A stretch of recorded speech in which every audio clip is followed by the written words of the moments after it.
বাবু নাকি কোমরে ব্যথা করছে দুপুর 2টো থেকে, করলে উনি একটা নিউরোভিয়ান ইঞ্জেকশন দিয়েছে আর একটা জিনিস কি ওষুধ খেয়েছে পূজা বললো। আমার দেখলে এই মুহূর্তে মাথা কাজ করছে না। তো তারপর বাবা বাড়ি চলে গেছে, গিয়ে বাবার নাকি এখন ডান সাইড। সকালবেলা ঘুম থেকে উঠে এই ঘরে চলে এসছো? চলে এসেছো কি করতে? একটু দেখি তো কিভাবে করছো তুমি, অ্যাক্টিংটা একটু করে দেখাও আমাদের। দেখাও, ওই দেখো অবস্থাটা দেখো।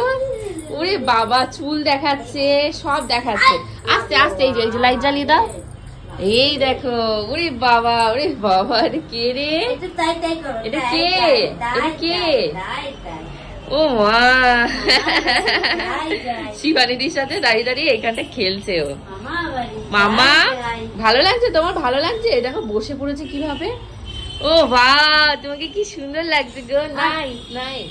ওই দেখো দেখো, থু থু থু থু, এই থু থু থু থু থু। না গেছে বল, নজর লাগিয়ে দিলি সকালবেলা।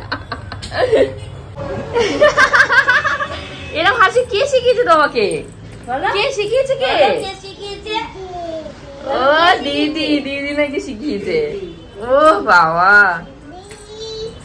দি সকালবেলা উঠে বাবা দা, আমি দা আছে, দা ও দার বাড়িতে আছে। দা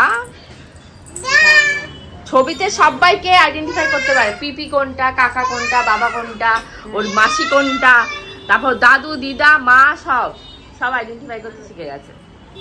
মামাম, ওর নাম হলো মামাম। মামাম মানে ওর ফটো দেখালে বলবে মামাম, ওর নাম মামাম। দিদি আছে, দিদি আছে, শ্রেয়া দি, হ্যাঁ হ্যাঁ শ্রেয়া দিদির কথা বলছি। শ্রেয়া আছে, শ্রেয়া আছে। ও আচ্ছা, দিদিকে ডাকবো তো, ডেকে নিয়ে আসো, যাও যাও।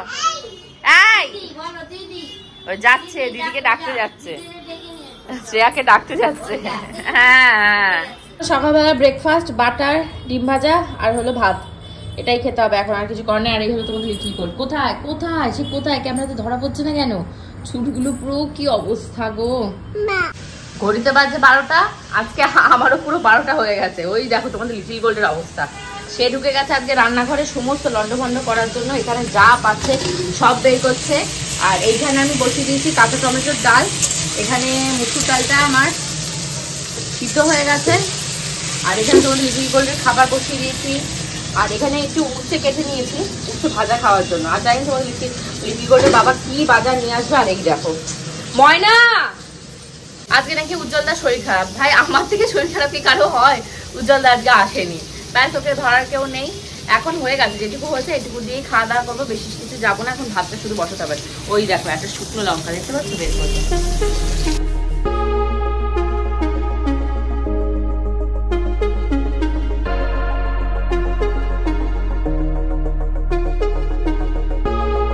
ওই যে শুনতে পাচ্ছ, ওর কান্না শুরু হয়ে গেছে, আর থাকা যাবে না।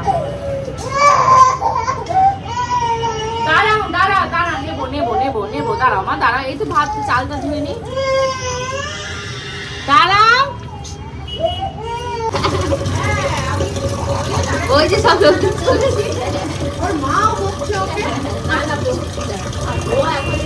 তোমাদের লিটল গোল্ডের স্নান হয়ে গেছে, বাট আমার কোনো কাজই হয়নি। আমার সব কাজ আজকে আধা আধুরা। ওকে এখন লেবুর রস খাওয়াবো, খাইয়ে ঘুম পাড়াবো, পাড়িয়ে নিজে স্নান টান করে পুজো দিয়ে তারপর রান্নাঘরে রান্না করতে যাবো। মুখ চোখ দেখতে পাচ্ছ, এই মানে ফেব্রুয়ারি সবে শেষ হয়ে জানুয়ারি ফেব্রুয়ারি মার্চে পড়েছে, তাই যদি এই অবস্থা হয় এপ্রিলে আমি কোথায় চলে যাবো এই গরমে? কোথায় যাবো এই গরমে? বেরু বলে দা, একটু টাটা বলে দা, টাটা। আবার স্নান হয়ে গেছে আর তোমাদের লিটল গোল্ডের ঘুমও হয়ে গেছে।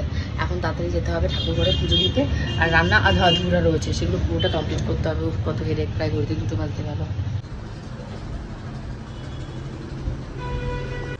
এখানে নবজিৎ মনে হয় প্রসাদ বানিয়ে নিয়ে এসছে, সেই প্রসাদ দিয়েছে আজকে। তোমাদের গোপুদার অফিসে মানে কাদের একটা ভাড়া দিয়েছে, তো তারা বলেছে একটা রুম বানিয়ে দিতে, তো তার জন্য কাঠের মিস্ত্রিরা এসছে, তারা কাজ করছে। আর গোবিন্দকে সেই পাহারাদারের কাজে দিয়েছে, যেটা ঠিকঠাক মতন কাজ করছে কি করছে না দেখার জন্য।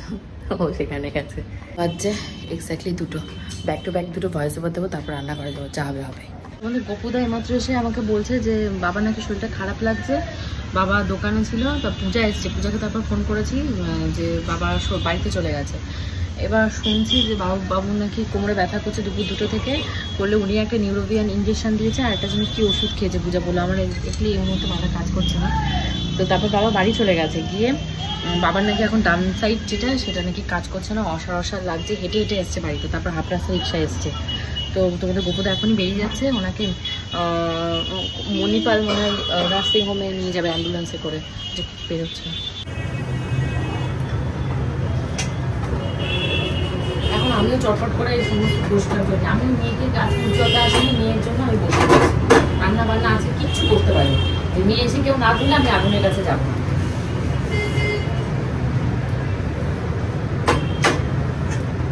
তো টেনশন হচ্ছে না, একটার পর একটা, একজন যাচ্ছে একজন আসছে, হসপিটালে একটা বাধা ধরা হয়ে গেছে।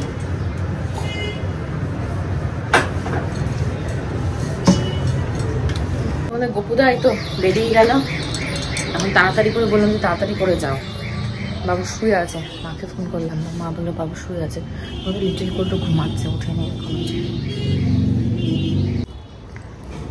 গলা দিয়ে ভাত নামছে না, কি করবো। আমাদের লিটিল গোরকে এখনো খাওয়াতে পারিনি, তো বলেছে আমার সাথে খেতে বস, তারপর খাবো তোকে।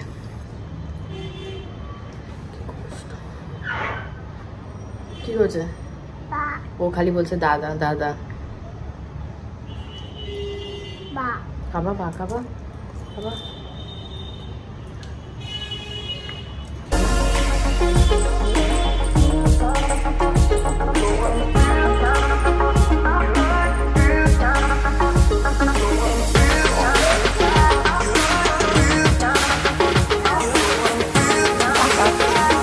তোমাদের গোপুদার সাথে এইমাত্র ফোনে কথা হলো, বাবাকে ভর্তি করা হয়েছে 4 নকে।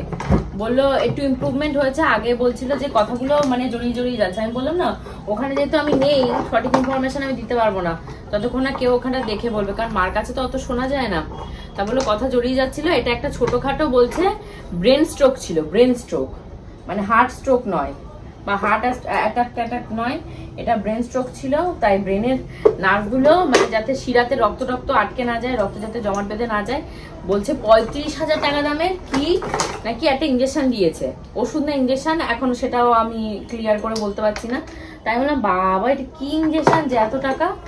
তা বললো জানে না, যাতে ব্লাডটা ক্লটিং না হয় তার জন্য দিয়েছে, সেটা আসলে জানা যাবে। ফটো তুলে রেখেছে, সেটা আমি দেখলে বুঝতে পারবো যে কি অ্যাকচুয়ালি ওষুধটা। আর তোমাদের লিটিল গোল্ডকে নিয়ে আমি ভেবেছিলাম যে এখন কাঠের পুল দিয়ে উজ্জ্বলদা এসেছিল, উজ্জ্বলদাকে নিয়ে চলে যাব। তাও তোমার গোপুচন্দ্রকে ফোন করলাম, তা উনি বললো যে যেতে তো তোমাকে হবেই, তা আজকে না গিয়ে কালকে যেতে। কালকে সকালবেলা থেকে উনি দোকান খুলবে, খোলার পর মা এসে দোকানে বসবে, তারপর পূজা এসে বসবে, তারপর আমি এখান থেকে গুছি, কারণ গুছিয়ে আমি তো আসতেই পারলাম না, 1 সপ্তাহ হলো, আবার যেতে হবে। তার মানে মেয়ের জামা কাপড় গোছাতে হবে, আমার জামা কাপড় গোছাতে হবে, তোমাদের গোপুদার জামা কাপড় সবটাই টুকটুক করে গোছাতে হবে। তারপর ঘরে যা সবজি টবজি রয়েছে, মশলাপাতি যেগুলো আমার সব টেস্ট করা রয়েছে, সেগুলো একটা ব্যবস্থা করি এতক্ষণ ধরে করে টোরে, তারপর কালকে দুপুরবেলার দিকে একবারে বেরোবো। মানে আর মনটা একটু মানে আমি না এত হোপলেস না এর আগে কখনো হয়নি, এত হোপলেস। এই জামাটাকে ভিজিয়ে ফেলে যাচ্ছে, চল জামাটা খোঁজা খুলবে। এই মাত্র পটি করেছে, বড় করে মানে ইয়ে করিয়ে দিয়েছি, বাট জামাটা এখনো খোলায়নি, জামাটা খোলানো। অনলাইনে কিছু গ্রসারি আইটেমের অর্ডার দিয়েছিলাম, সেগুলো যে দোকানে ছিল উজ্জ্বলদা সেগুলো দিয়ে গেছে, দেখাচ্ছে কি কি আছে ভেতরে। অনেক বড় একটা ব্যাগ, তো এর ভেতরে রয়েছে তো একটা সেই সার্ফ, একটা চিনি ফ্রিতে পেয়েছি, মানে এগুলো অর্ডার দিলে থাকে।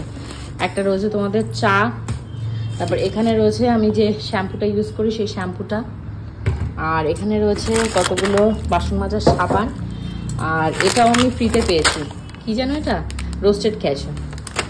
আর এই কলিনটা আগের দিন খুব নেসেসারি ছিল, আগের দিন কলিন দিয়ে গোবিন্দর আয়নাটা মিররটা পরিষ্কার করতে বলেছি, শিবানী দিয়ে কি করেছে কেরোসিন দিয়ে করেছে, একই রকমের দেখতে, তার জন্যই এটা অর্ডার দিয়েছি। আর এখানে রয়েছে ব্ল্যাক পেপার, এই ব্ল্যাক পেপারটা খুব দরকার।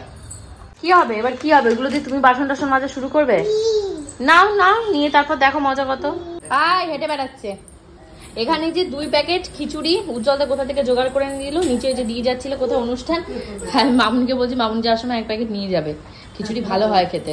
মামুনি এসছে, বড়দি ওই কাঁঠালি ইঁচড় রান্না করে দিয়েছে, এর ভেতরে রয়েছে ওইটা নিয়ে, চিংড়ি মাছ বড় বড় দিয়ে দিয়ে চাটনি করেছে। তোমাদের গোপুদাকে ফোন করছি, ওটা কেটে দিল, আমাকে ফোন করলো তখন আর ধরতে পারিনি, কেন কে জানে।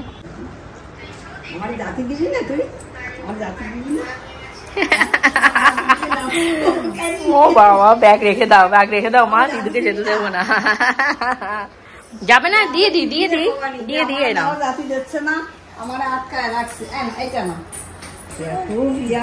না, তোমার যেতে দেবে না, ব্যাগ নিয়ে রেখে দেবে।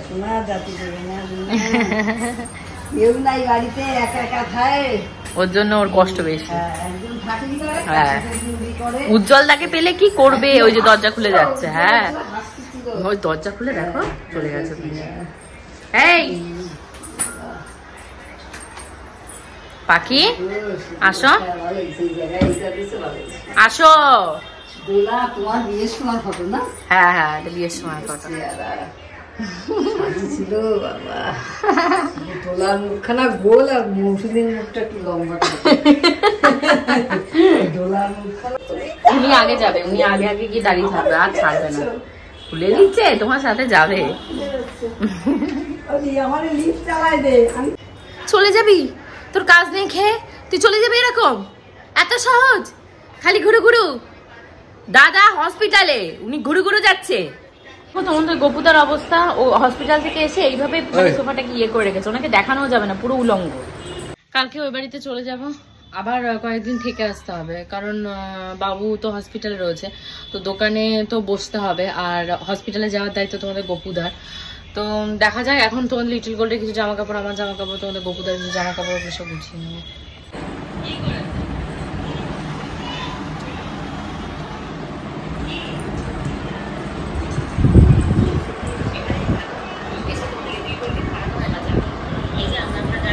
এই পড়ে যাবে, পড়ে যাবে গোপু, গোলটা দিলেই কিন্তু পড়ে যাবে, সাবধান, ওকে ধরে রাখো। ও কড়া দিলেই পড়ে যাবে, এপাশে আর জায়গা নেই। হঠাৎ করে কি থেকে কি হয়ে গেল আমরা নিজেরাই এখনো বুঝে উঠতে পারিনি। আর বলতো তোমাদেরকে এক্সপ্লেন কি করে দেব যে বাবার কেন এরকম হলো, কেনই বা এরকম ব্রেন স্ট্রোক হলো। যাই হোক, বাবা এখন একটু ভালো আছে, আইসিইউতে রয়েছে, অবজারভেশনে 72 ঘন্টা রাখবে, 72 ঘন্টা বাদে তারপর ডাক্তার কোনো একটা মতামত দেবে। ডাক্তারের কাজ যেখানে শেষ হয় সেখানেই ঈশ্বরের কাজ বা ক্যারিজমা যেটাকে বলা হয় সেটা শুরু হয়।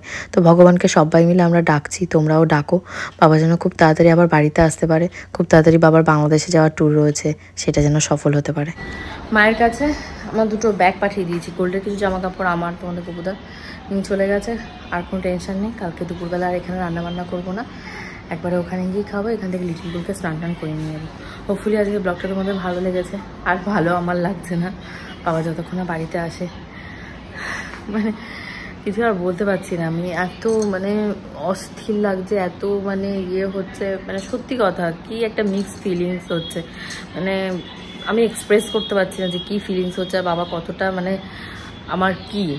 তো যাই হোক, বাবা খুব তাড়াতাড়ি বাড়ি চলে আসুক, আমি সেটাই চাই। তো see you in the next blog.